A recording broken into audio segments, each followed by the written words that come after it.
Hi und herzlich willkommen zu meinen Häkelprojekten, wobei es in diesem Video nicht nur ums Häkeln geht, sondern ich habe noch zwei andere Sachen. Daran habe ich gehandarbeitet und die zeige ich dir einfach mal.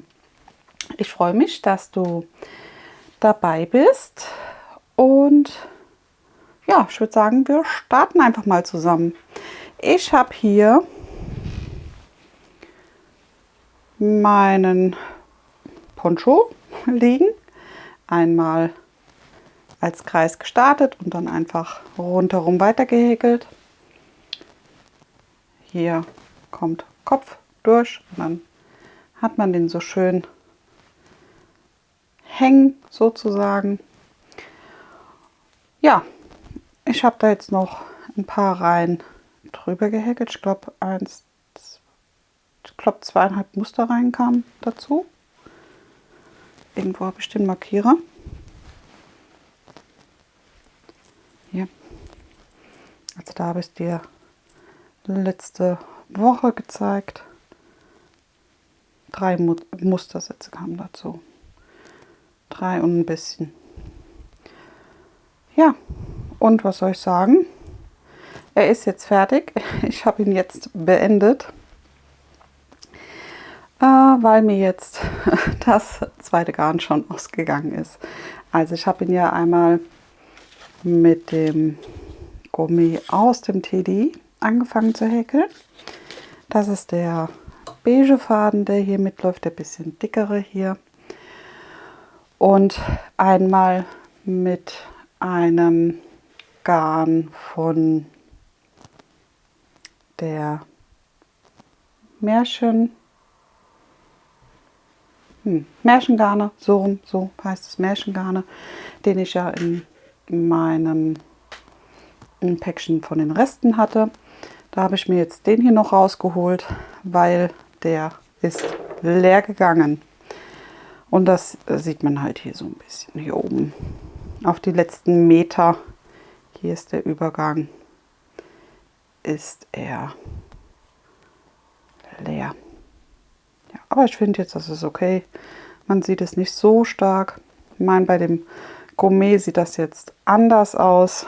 Da hatte ich dann nämlich jetzt hier von drin da war ein weißer Faden mit beigen Fäden dabei. Das ist jetzt noch das Weiß und das Grün, was übrig ist. Den habe ich dann genommen. Der ist mir aber schon früher ausgegangen. Also, ich glaube aber auch hier in der Gegend. Ja. Und ja, aber ich finde jetzt so im Großen und Ganzen sieht es trotzdem gut aus. Es ist schön. Das Ganze habe ich mit einer 4er Nadel gehäkelt. Ich meine, ich hatte ja meinen normalen Bobbel und dann noch das normale Garn dazu. Und deswegen war die 4er Nadel da genau richtig. Es ist, finde ich, jetzt sehr schön geworden. Man kann ihn schön überziehen. Aber er ist auch recht schwer geworden, muss ich sagen. Aber gut. Ich meine, man hat ja auch ein bisschen mehr Fäden drin. Ja. Und wie gesagt, er ist fertig. So. Sehr schön, freue ich mich. Kann man einfach mal drüber ziehen, wenn es morgens noch vielleicht ab und an mal etwas kühler ist. Und dann hat man einfach noch mal so ein bisschen was man leicht drüber ziehen kann. Genau. Ja, das ist einmal fertig geworden, der Poncho.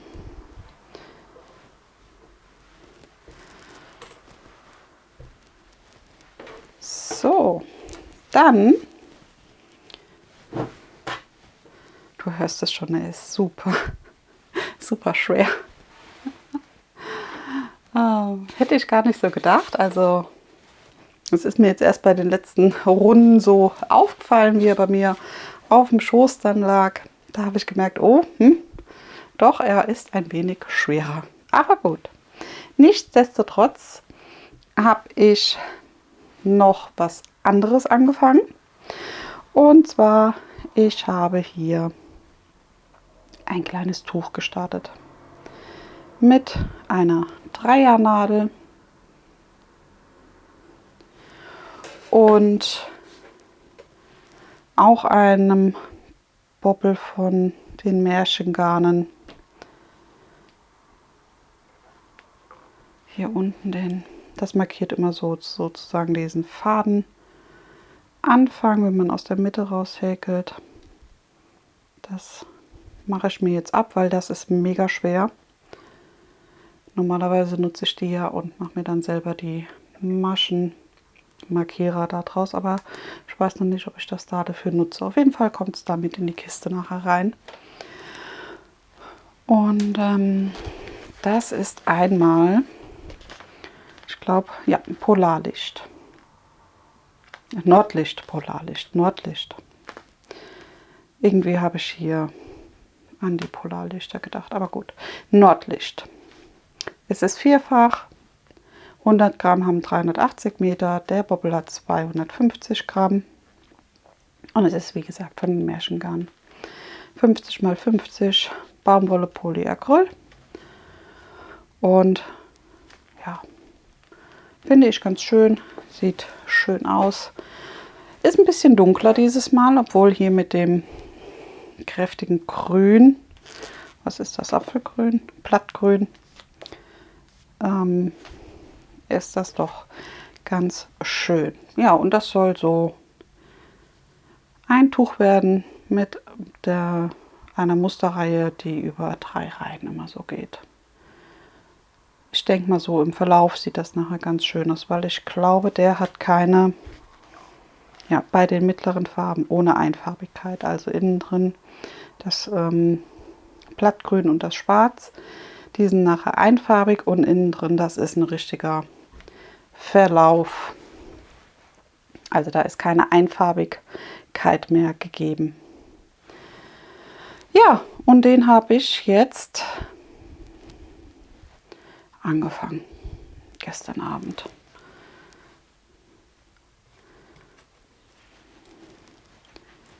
Weil ich dachte, mit dem Poncho und dann hier das, ist das so ganz schön. So, ich mache mal hier den Maschenmarkierer hin. Ich hoffe, der ist jetzt nicht zu schwer, weil es ist ja noch recht klein, dieses Tuch. Deswegen kann es sein, dass das dann ein bisschen ausleiert. Ja, wie gesagt, das ist einmal das Projekt, das ist neu angefangen. Dann hatte ich mir noch einen Bobbel rausgesucht. Ich sehe gerade, das ist alles sehr Märchengarnlastig. Aber gut. Ich meine, die habe ich in meinem Vorrat gehabt und deswegen sind die rausgewandert jetzt einfach. Ja, ich habe hier einmal den Osterbobbel. Der ist aber noch, ich glaube, vom letzten Jahr. Das war nicht dieses Jahr, das war vom letzten Jahr. Der hat 300 Meter und hat diesen Farbverlauf.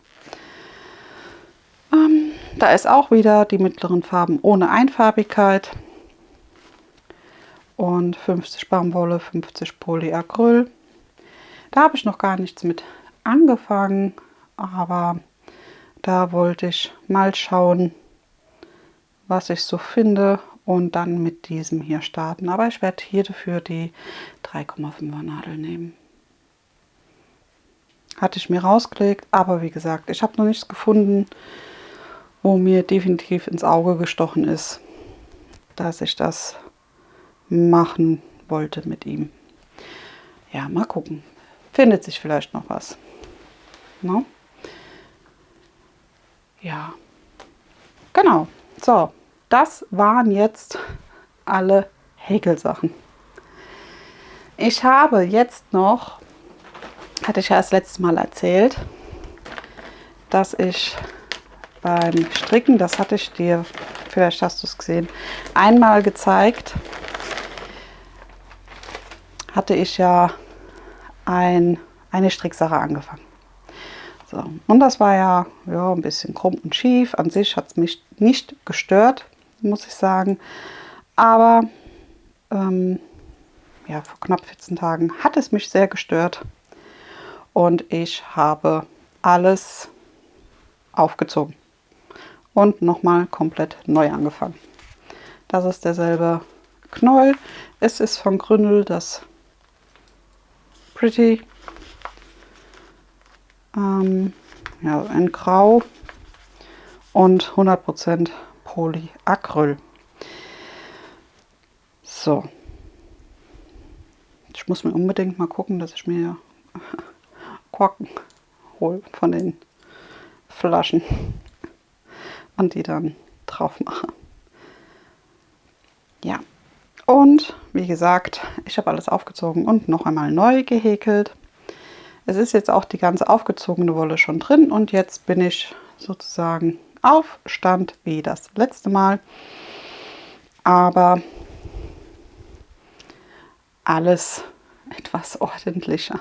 Ich muss selbst noch, das weiß ich, hier an meiner Spannung des Fadens üben, denn je nachdem, wie ich stricke oder wo ich stricke, sagen wir so, und ob ich unterbrochen werde oder mich auch unterhalte, dann finde ich, sieht man das noch.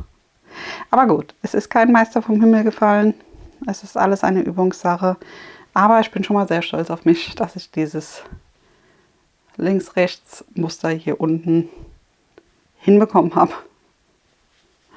Ja, genau. Und das habe ich dann jetzt auch, wie gesagt, jetzt die letzten 14 Tage gestrickt mit 6er Nadeln. Ich weiß gar nicht, stand das auf der Wolle drauf? Ja, 5 bis 6er Nadeln. 166 Meter hat ein Knäuel insgesamt und von den Knäueln habe ich noch ein paar. Ich habe das aber so in einer Tüte drin und dann immer ein Ersatzknäuel dabei, damit das ein bisschen weniger ist, bevor ich da immer alles mit rumschleppen muss. Ja, das markiere ich jetzt auch mal. Jetzt muss ich aber gucken, dass ich da nicht, ja, da bin ich ja hier am Anfang. Ich probiere auch immer nicht in der Mitte der Reihe abzusetzen, weil das wird man bei mir definitiv noch sehen. Also, weil wie gesagt, ich habe die Spannung von dem Faden noch nicht so ganz raus und ja, das möchte ich dann doch nicht, dass man das dann so extrem sieht einfach. Ja, aber so bin ich ganz zufrieden. Mal gucken, wie es ist. Das wird jetzt nur noch nach oben gestrickt und dann schauen wir mal. Das soll der Rückteil einer, ich sage jetzt Strickweste werden, weil ich noch nicht weiß, ob ich das mit den Armen und sowas hinkriege. Also wird es erstmal eine Weste. Dann bin ich auf der sicheren Seite. Ja, das habe ich jetzt dann auch angefangen und etwas weiter gearbeitet. Und dann hatte ich ja noch gesagt, dass ich noch was ausprobieren wollte. Ist auch schon wieder ein bisschen länger her. Da hatte ich eigentlich was bekommen, aber das hat mir dann nicht so zugesagt irgendwie. Also es war für mich zum Starten, fand ich einfach ein bisschen schon zu fortgeschritten, sagen wir so, zu fortgeschritten. Ja? Und deswegen habe ich mal geguckt und habe was geholt, wo ich dachte, ach naja gut, komm, das kannst du doch mal probieren. Und es ist hier diese kleine Tischdecke, 40 x 100 cm, also ein ganz normales Kreuzstich Tischläufer, den man halt selber bestickt. Und ja, da ist jetzt auch noch nicht allzu viel passiert.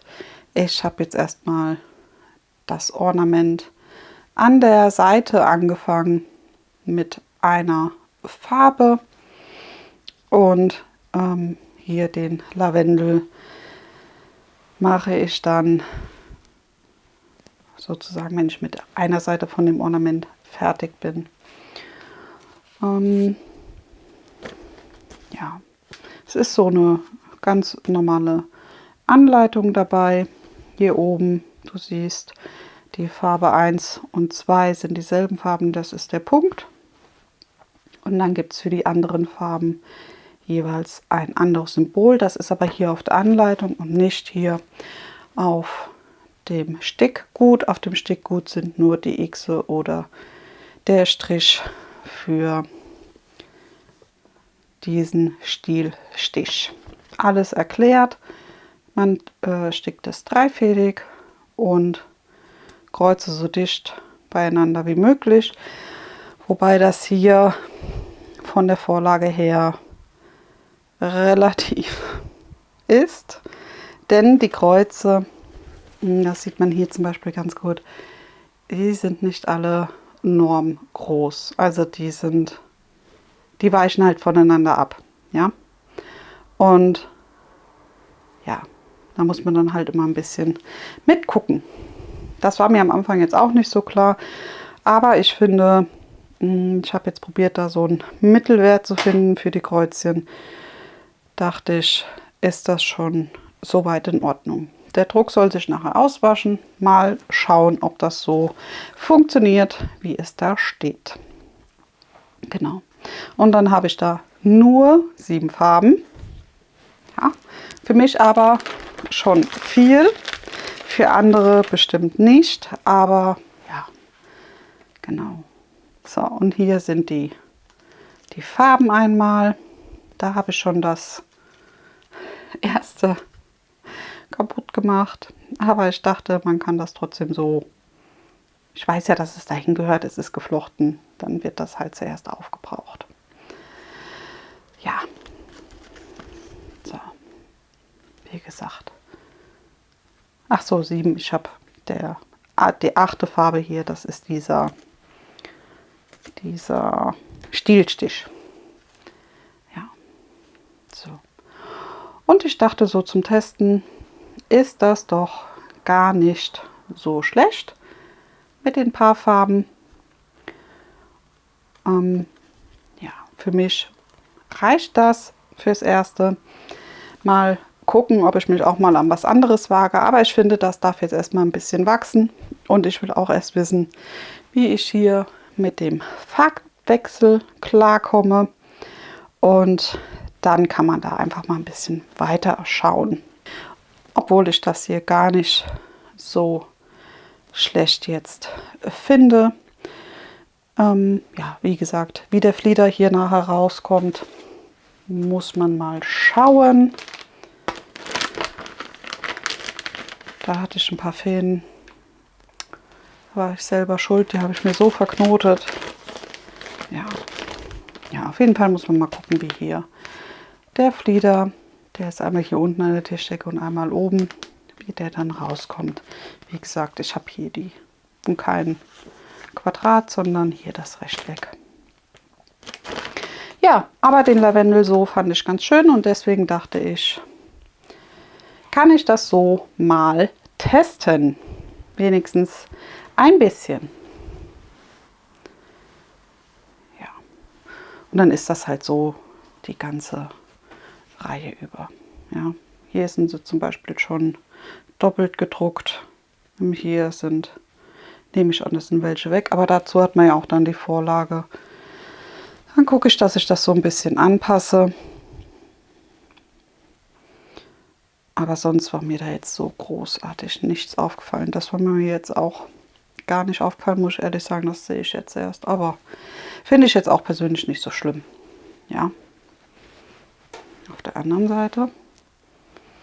Da ist er schön kräftig und dann wird er wieder ein bisschen blasser. Aber gut.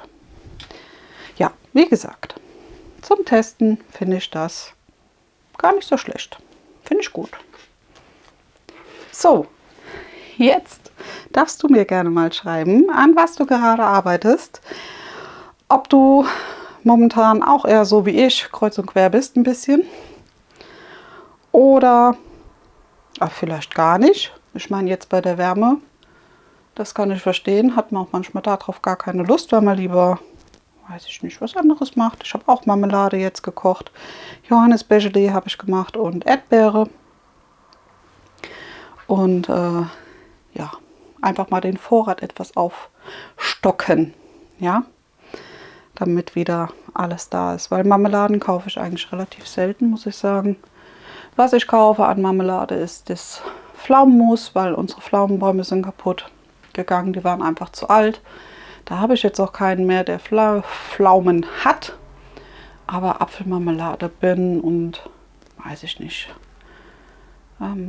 So die gängigen Sachen, das haben wir im Garten. Also die Erdbeere jetzt, die Johannisbeere, Himbeeren habe ich im Garten, aber davon kochen wir keine Marmelade, die werden immer so gegessen. Ja, die Erdbeeren auch, die nehme ich für Kuchen und. Aber da haben wir auch einige Reihen von. Also bei den Erdbeeren, das ist immer ein bisschen mehr Arbeit. Denn das Pflücken, dann das Putzen, dann entweder einkochen oder auch einen Teil friere ich auch weg. Für die Erdbeersahnetorten bei uns dann zu backen für die Geburtstage. Ja, das ist immer so ein bisschen. Aber gut. Ja, wir haben alle so unsere kleinen Arbeiten und das sind dann meine zurzeit. Ja, und dann hier. Das könntest mir ja mal sagen, was du aus dem Bobbel häkeln würdest.